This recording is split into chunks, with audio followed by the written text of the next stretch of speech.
Sepotong senja untuk pacarku. Karangan Seno Gumira Adjidharma. Alina tercinta, bersama surat ini kukirimkan padamu sepotong senja, dengan angin, debur ombak, matahari terbenam, dan cahaya keemasan. Apakah kamu menerimanya dalam keadaan lengkap? Seperti setiap senja di setiap pantai, tentu ada juga burung-burung, pasir yang basah, siluet batu karang, dan barangkali juga perahu lewat di kejauhan. Maaf, aku tidak sempat menelitinya satu persatu. Mestinya ada juga lokan, batu yang berwarna-warni, dan bias cahaya cemerlang yang bergeretap pada buih yang bagaikan impian, selalu saja membuat aku mengangankan segala hal yang paling mungkin kulakukan bersamamu. Meski aku tahu semua itu akan tetap tinggal sebagai kemungkinan yang entah kapan menjadi kenyataan. Kukirimkan sepotong senja ini untukmu, Alina, dalam amplop yang tertutup rapat, dari jauh, karena aku ingin memberikan sesuatu yang lebih dari sekedar kata-kata. Sudah terlalu banyak kata di dunia ini, Alina, dan kata-kata ternyata tidak mengubah apa-apa. Aku tidak akan menambah kata-kata yang sudah tak terhitung jumlahnya dalam sejarah kebudayaan manusia, Alina. Untuk apa? Kata-kata tidak ada gunanya dan selalu sia-sia. Lagi pula, siapakah yang masih sudi mendengarnya? Di dunia ini, semua orang sibuk berkata-kata tanpa pernah mendengar kata-kata orang lain. Mereka berkata-kata tanpa peduli apakah ada orang lain yang mendengarnya. Bahkan mereka juga tidak peduli dengan kata-katanya sendiri. Sebuah dunia yang sudah kelebihan kata-kata tanpa makna. Kata-kata sudah luber dan tidak dibutuhkan lagi. Setiap kata bisa diganti artinya. Setiap arti bisa diubah maknanya. Itulah dunia kita, Alina. Kukirimkan sepotong senja untukmu, Alina. Bukan kata-kata cinta.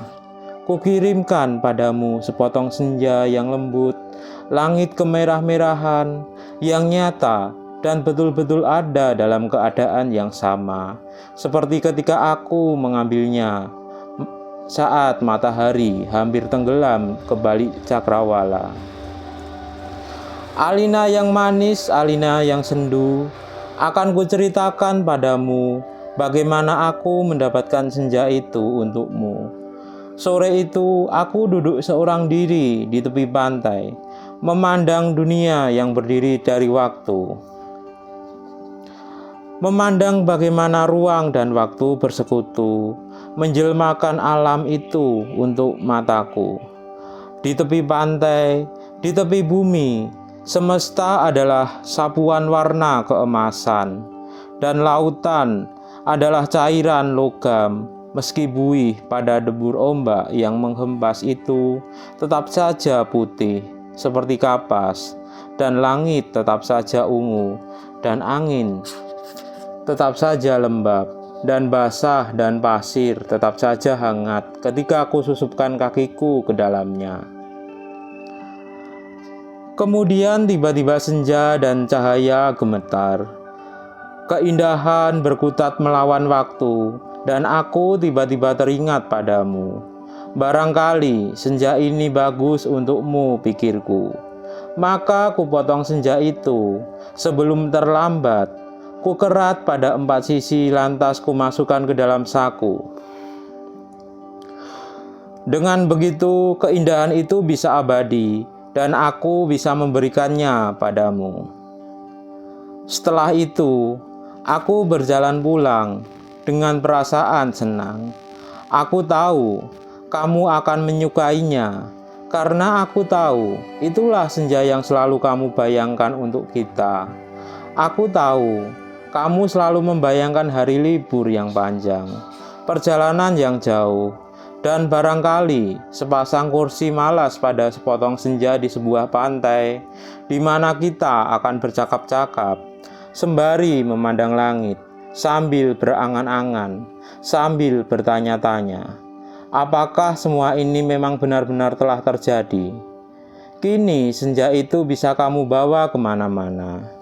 Ketika aku meninggalkan pantai itu, kulihat orang-orang datang berbondong-bondong. Ternyata mereka menjadi gempar karena senja telah hilang. Kulihat cakrawala itu berlubang sebesar kartu pos. Alina sayang, semua ini telah terjadi dan kejadiannya akan tetap seperti itu. Aku telah sampai ke mobil ketika di antara kerumunan itu, kulihat seseorang menunjuk-nunjuk ke arahku. Dia yang mengambil senja itu. Saya lihat dia mengambil senja itu. Kulihat orang-orang itu melangkah ke arahku. Melihat gelagat itu, aku segera masuk mobil dan tancap gas. Catat nomornya, catat nomornya. Aku melejit ke jalan raya. Ku kebut mobilku tanpa perasaan panik. Aku sudah berniat memberikan senja itu untukmu dan hanya untukmu saja, Alina. Tak seorang pun boleh mengambilnya dariku. Cahaya senja yang keemasan itu berbinar-binar di dalam saku. Aku merasa cemas karena meskipun kaca mobilku gelap, tapi cahaya senja tentu cukup terang dilihat dari luar. Dan ternyata cahaya senja itu memang menembus segenap celah dalam mobilku, sehingga mobilku itu meluncur dengan nyala cemerlang ke aspal maupun ke angkasa. Dari radio yang kusetel, aku tahu berita tentang hilangnya senja telah tersebar kemana-mana. Dari televisi dalam mobil, bahkan kulihat potretku sudah terpampang. Aduh, baru hilang satu senja saja, sudah paniknya seperti itu. Apa tidak bisa menunggu sampai besok? Bagaimana kalau setiap orang mengambil senja untuk pacarnya masing-masing? Barangkali memang sudah waktunya dibuat senja tiruan yang bisa dijual di toko-toko, dikemas dalam kantong plastik, dan dijual di kaki lima. Sudah waktunya senja diproduksi besar-besaran supaya bisa dijual anak-anak pedagang asongan di perempatan jalan. Senja, senja, cuma 1.003. Di jalan tol mobilku melaju masuk kota. Aku harus hati-hati karena semua orang mencariku.